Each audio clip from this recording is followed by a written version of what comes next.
Where did humanity really come from? It sounds like one of the oldest questions in history, but it may also be one of the most dangerous. Because the moment we ask it seriously, science and religion begin to move in opposite directions. Science tells us humanity emerged through evolution. Religious tradition in many forms suggests something very different, that humanity did not rise upward but fell downward. Not progress, decline, not ascent, but loss. Tonight we begin with Darwin, then we move through DNA ancient texts, the Book of Enoch, the Dead Sea Scroll tradition, Adam, Noah, the Nephilim, and the disturbing possibility. What if the story of humanity is not about becoming more advanced, but about forgetting what we once were? Welcome to Unmarked Sky. There is an old line that says light believes it is faster than everything else. But it is wrong, because no matter how fast light travels, darkness is always there first, waiting for it to arrive. That may be one of the best ways to describe the search for human origins. Every time science thinks it has finally reached clarity, a deeper mystery seems to be waiting underneath. That does not mean science is useless. It means the closer we get to first causes, the more unstable certainty becomes. And nowhere is that more obvious than in the history of evolutionary thought. Charles Darwin remains one of the most influential figures in the history of biology. In 1831, he left Britain aboard the Beagle and spent 5 years observing life across the world. In 1859, he published On the Origin of Species, the book that changed modern biology. But there is a detail many people overlook. Darwin's book was about species, variation, and natural selection. It was not a blunt manifesto declaring, in simple terms, that humans came from apes. Later popular culture simplified the theory that way. Darwin himself was more careful, and he also admitted something important. His theory depended on gradual change, small variations, over immense spans of time, producing increasingly complex life forms. That model assumes a ladder of development, simple to complex, slowly, continuously, across millions of years. On paper, it seems elegant, but the deeper biology went, the harder that simplicity became to maintain. In Darwin's time, scientists did not have electron microscopes. They could see cells, but not their true internal complexity. A cell appeared, more or less, to be the smallest meaningful unit of life, a soft blob, a tiny packet of living material. Then technology improved, and suddenly the cell was no longer simple at all. Inside it were nuclei, membranes, transport systems, molecular instructions, energy conversion processes, and astonishing layers of organized activity. What once looked primitive now looked more like a miniature automated factory. And that changed the argument, because if even the simplest living cell is already massively organized, then the path from simple beginnings to living systems becomes much harder to picture. Instead of moving from simplicity to complexity, life now seemed to confront us with complexity from the very beginning. That does not automatically disprove evolution, but it does make the origin question much sharper, because now the real issue is not just adaptation, it is first design. One of the most famous examples in this debate is the bacterial flagellum. This is a microscopic rotary structure used by certain single-celled organisms for movement,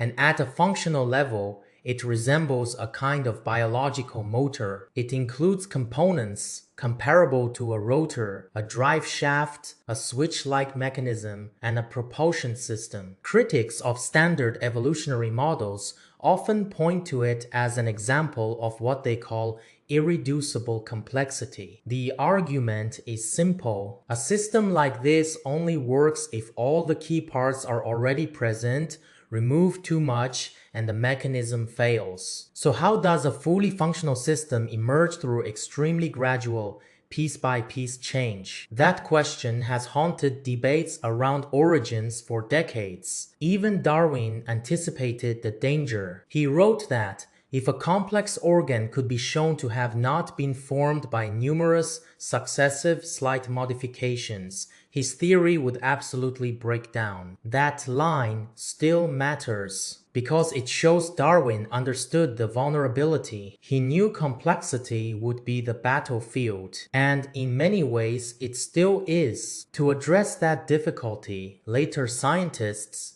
shifted the problem further back. Instead of asking how complex life evolved, they asked how the first building blocks of life appeared. This gave rise to chemical evolution theories. The basic idea was that on the early Earth, energy from lightning, volcanic activity, radiation, and atmospheric chemistry could have produced organic molecules. In 1952, the Miller-Urey experiment seemed to support this possibility. Under laboratory conditions, chemical reactions produced amino acids, important components of proteins. That was a major moment. But it did not solve the whole problem, because amino acids are not proteins, and proteins are not cells, and cells are not living organisms capable of replication, inheritance, and adaptation. Generating ingredients is not the same as generating a functioning system. The gap between chemistry and organized biological information remains enormous, and that leads directly to the next problem. As genetics advanced, scientists began to understand something even more startling. Life is not just chemistry. It is encoded chemistry. DNA does not merely exist as material. It carries instructions. It stores information. It governs replication. It allows the continuity of life through coded transfer. Without DNA, there is no stable inheritance. Without inheritance, there is no mutation in the evolutionary sense. Without mutation and inheritance, there is no natural selection operating across generations, which means something profound follows. Evolution may explain variation in living systems, but it does not, by itself, explain the first appearance of the information system required for life to replicate at all. And this is where the argument becomes philosophical as much as scientific, because once we move from molecules to code, the language changes. We are no longer just asking where matter came from. We are asking where biological information came from. Where did the pattern originate? Where did the instruction set come from? Where did the first viable code come from? Some scientists remained cautious. Francis Crick, one of the co-discoverers of DNA structure, acknowledged how difficult origin questions really are. Understanding what life is now is already hard enough. Reconstructing how it emerged is even harder. And when science reaches that edge, some people move beyond it. This is where ideas like intelligent design, creation, or even extraterrestrial intervention begin to appear. The reason is obvious. Once information seems foundational, many people instinctively ask whether information implies intelligence. That does not make such theories scientifically proven. It does explain why they persist, because they offer something many purely material accounts struggle to provide: an origin for order, an origin for code, an origin for design. At that point, the discussion no longer belongs only to biology. It enters theology, myth, metaphysics, and ancient memory, which brings us to a radically different model of human origins. Not evolution, but degeneration. In many religious traditions, humanity does not begin in weakness and rise toward intelligence. Humanity begins in glory and then falls away from it. In that framework, history is not the story of ascent. It is the story of loss. The biblical figure of Adam is central to this idea. In Hebrew tradition, the name Adam is tied to human and to earth.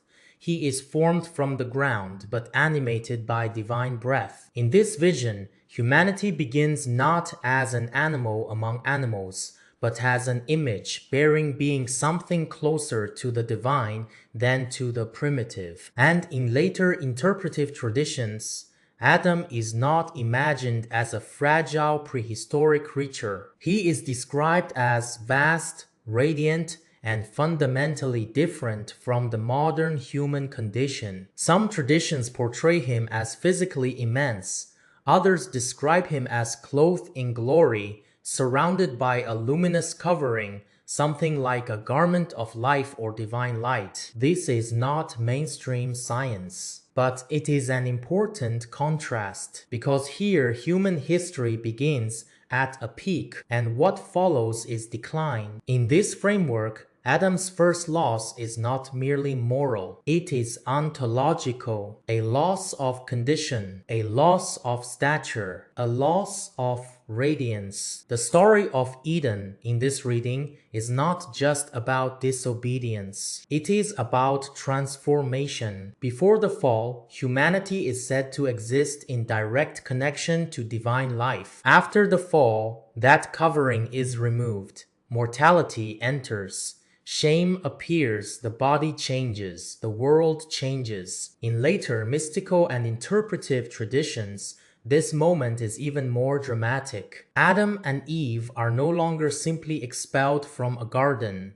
They are diminished. Their glory departs. Their stature contracts. Their condition is reduced. Humanity as we know it begins after collapse. If that is the first stage of decline, then the second arrives in the era before the flood. And this is where the Dead Sea Scroll world becomes impossible to ignore. In the Book of Enoch and related traditions, the world before the flood is not simply sinful. It is corrupted at a structural level. A group of heavenly beings, often called the Watchers, descend to earth, take human women, and generate a hybrid offspring associated with giants, violence, and forbidden knowledge. These beings also teach illicit arts, weapons, enchantments, occult knowledge, and destructive techniques that humanity was not meant to possess. The result is catastrophic. The earth fills with bloodshed,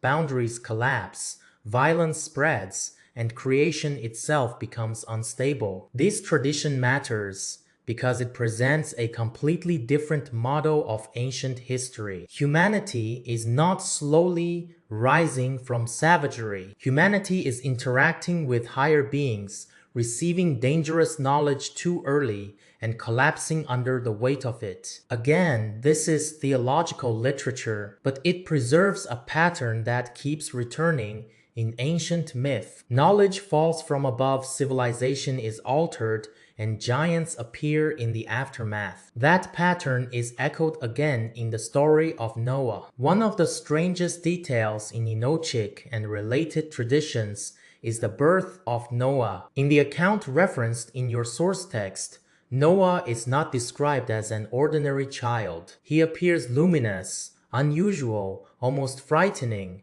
with a presence that makes even his own father suspect that something more than normal humanity is involved. His father, Lamech, is terrified.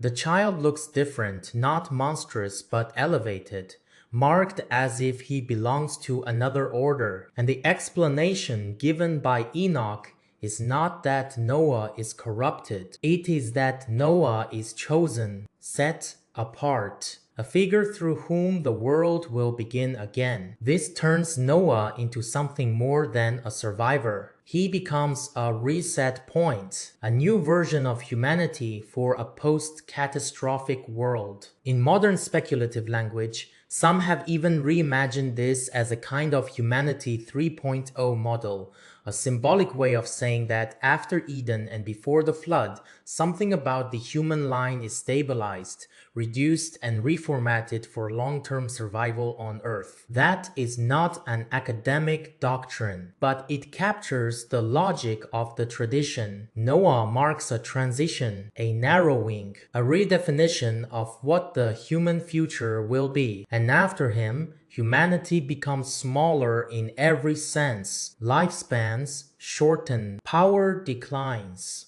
The old world disappears. In this narrative universe, the flood is not merely punishment. It is purification, an erasure of contamination, a cleansing of corruption, a total reset of a world that has exceeded its boundaries. The traditions surrounding the flood often intensify the drama. Darkened skies, trembling earth, a final refusal to repent, and a violent separation between the preserved remnant and the doomed generation. Whether one reads these accounts historically, symbolically, or mythically, their thematic function is clear. The old world is judged. The hybrid age ends. The knowledge of the corrupt powers is cut off, and humanity survives only in reduced form. That reduced form is the human being we recognize now. No longer radiant, no longer vast, no longer living for centuries, no longer moving in open contact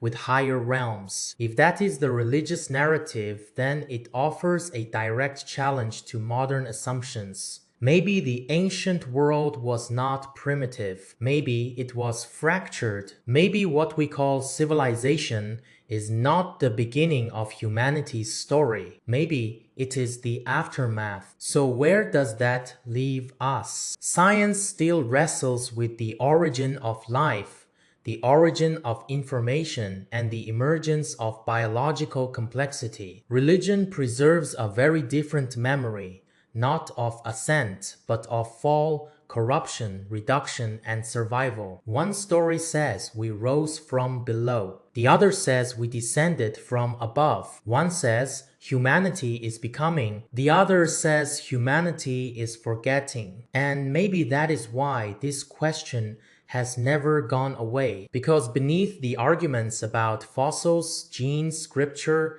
and myth, there is a more personal question hiding underneath all of it. Why do human beings still feel that something has been lost? Why do so many traditions remember giants, glory, heavenly garments, forbidden knowledge, and a world that no longer exists? Maybe those are only symbols. Maybe they are distorted memory, or maybe they are fragments of a past too strange for the modern world to accept comfortably. If the story of humanity is really a story of decline, then progress may not be enough to save us. We would need recovery, not just more knowledge, but restoration. And if the story of humanity is really a story of ascent, then the mystery remains the same. How did matter become life? And how did life become mind? Either way, the deepest question has not changed. Where did we come from? And just as important, what did we lose on the way here? This is Unmarked Sky.